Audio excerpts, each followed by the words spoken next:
آپ نے بات کی یہ جو نجکاری کی طرف ہاسپٹل جا رہے ہیں، یہ کیا ہے؟ مطلب سارے ہاسپٹل جا رہے ہیں یا کچھ مخصوص ایک دو؟ اور گورنمنٹ کیوں کرنا چاہ رہی ہے؟ آپ کی نظر میں کیا ہے؟ گورنمنٹ میرا خیال ایسا ہے کہ وہ سمجھ نہیں پا رہے. وہ گورنمنٹ جو ہے آج کل موجودہ جو یہ حکومت آئی ہے، جو ہمیں اس سے مطلب بڑے توقعات بھی تھے کہ جن پارٹی کی اس کو سنی صوبے میں حکومت ہے، انہوں نے بڑے مثالیں دی ہمارے سسٹر پروونس کی کہ وہاں ہم ہیلتھ کے سندھ کے اتنے فیسلٹیز دے رہے، واقعی وہاں پہ دے بھی رہے، لیکن واقعی وہاں پہ کوئی ایسا مثال نہیں ملتا کہ انہوں نے کسی ٹھیکیدار کو دیا ہو یا کسی لوگوں کو کنٹیکٹ پر لگایا ہو یا ڈاکٹر کو اپنے کنٹیکٹ پر لگا رہے. یہاں پر نہیں، لیکن یہاں پر ایک اور تجربہ، چونکہ ہمارا صوبہ ایک تجربہ کا انہوں نے بنایا ہوا ہے. جو پہلا تجربہ ہوتا ہے وہ یہیں سے کیا جاتا ہے، تو انہوں نے یہ تجربہ کرنے کی یہاں کوشش کر رہے ہیں کہ یہ اس کو جو ہے ایک نجی ادارے، مانے ایک آسان لفظوں میں یہ ہے کہ آپ کسی ٹھیکیدار کے حوالے کر دو. Hospital government hospital government hospital آپ ٹھیکیدار کے حوالے کرو. ٹھیکیدار اس کو جب لے گا، ایک بندہ بیٹھے گا، اگر انہیں جو ہے وہاں پر جو 500 امپلائیز کی ضرورت ہے تو وہ 100 پہ چلائے گا.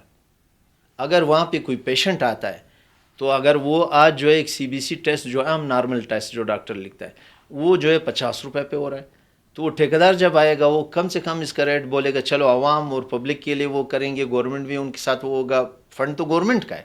انہوں نے جو ہے اس کو جو ہے 600 سے 800 روپے پہ کرنا ہے ایک ٹیسٹ، جو اب 50 روپے پہ ہوتا ہے. ایک سرجری جو سول اسپتال میں آپ کرو گے اس سرجری کی قیمت جو ہے 150 روپے، 150 روپے کا فیس دینا پڑتا ہے. جب آپ اس کو بیچو گے، جب ٹھیکیدار آئے گا یہاں پر بیٹھے گا تو یہ سرجری 15 سے 20 ہزار روپے نارمل سرجری کا ہوگا.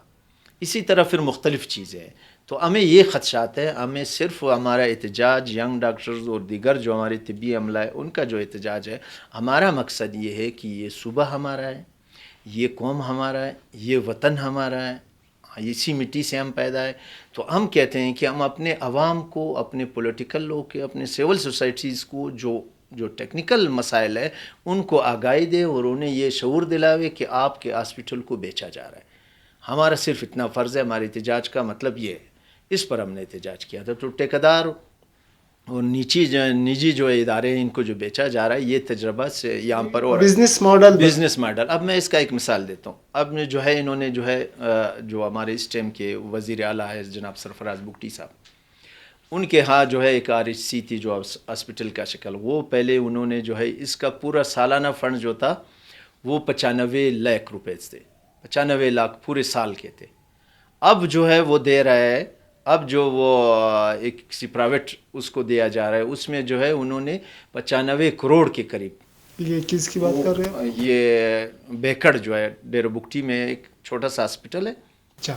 جو گورنمنٹ اس کو چلا رہا تھا تو وہ سالانہ 95 کروڑ روپے 95 لاکھ دے رہا تھا ان کو. اب جو ہے وہ 95 کروڑ میں جو ہے اس کو دے رہا ہے. یہ ہو گئی ہے یہ تقریباً یہ خود بتا رہے. جب آپ وزیر اعلیٰ کی وہ سنو گے ان کی اسپیچ یا ان کے وہ یہ خود اس چیز کا اعتراف کرے گا. اور اسی طرح جب سے یہ وزیر اعلیٰ آیا ہے تو انہوں نے پہلے دن یہ کہا ہے کہ ہم تمام ہاسپٹل کو ٹھیکیدار کے حوالے کریں گے. انہوں نے 3 ماڈل پیش کیے، یا تو اس کو کسی ٹھیکیدار کے حوالے کیا جائے چلائے گا، یا تو اس سے پبلک پرائیویٹ پارٹنرشپ کے تھرو چلائے گا، 2 بندوں کا شراکت ہوگا وہ تھرو چلائے گا، امپلائی نیم سرکاری اس طرح چلائیں گے. اور تیسرا جو ہے انہوں نے کہا کہ ہم اس سے جان ہی چھوڑائیں گے، کسی اس پہ جو ہے دے دیں گے بس جان. یہ ان کا ایک پالیسی ہے انہوں نے شروع کیا. تو ان پالیسیوں کے خلاف ہم نے کہا کہ نہیں، اس طرح نہیں ہو سکتا. اب میں سول اسپتال کا آپ کو مثال، ہمارے پاس پیڈز وارڈ ہے، نیچے جو ہے 19 سے 20 کے قریب ایک نیچے بیسمنٹ میں ایک انجوس چلا رہا ہے. اس کو بلوچستان حکومت 19 سے 20 کروڑ روپے سالانہ دے رہا ہے.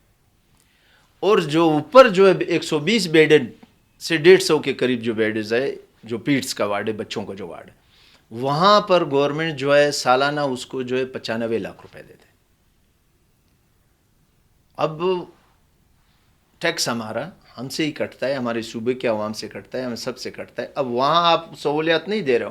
اور جو نیچے بیسمنٹ میں انہوں نے NGOs کے تھرو بنائے، وہ صرف فرسٹ ایڈ دے سکتے. کسی بچے کو آپ لاؤ گے تو فرسٹ ایڈ اس کو دے گا، اس کے بعد واپس ہمارے وارڈ میں شفٹ کرے گا، واپس اسی وارڈ میں اس کو شفٹ کیا جائے گا کہ باقی علاج. چونکہ ایک بچہ اگر نمونیا ہے، بیمار ہے، تو وہ ہفتہ سے 10 دن 15 دن ایڈمٹ رہتا ہے.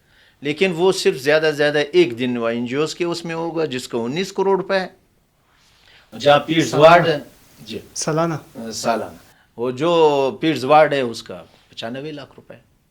اب خود جو ہے آپ اندازہ لگا لیں کہ یہ لوگوں کے کیا ارادے ہیں، اس حکومت کے ہیلتھ پہ وہ کیا کرنا چاہتے ہیں، اور دوسری طرف سے جو ہے عدالت. یہ این جی اوز کن کے ہیں مطلب؟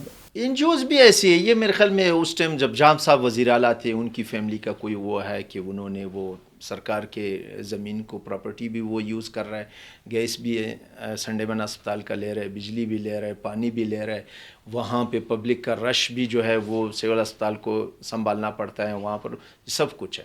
لیکن جو سنڈے بن اسپتال کا بجٹ ہے وہ وہی بجٹ ہے، وہاں پر دوسروں مطلب ایک جگہ میں دو نظام چل رہے ہیں.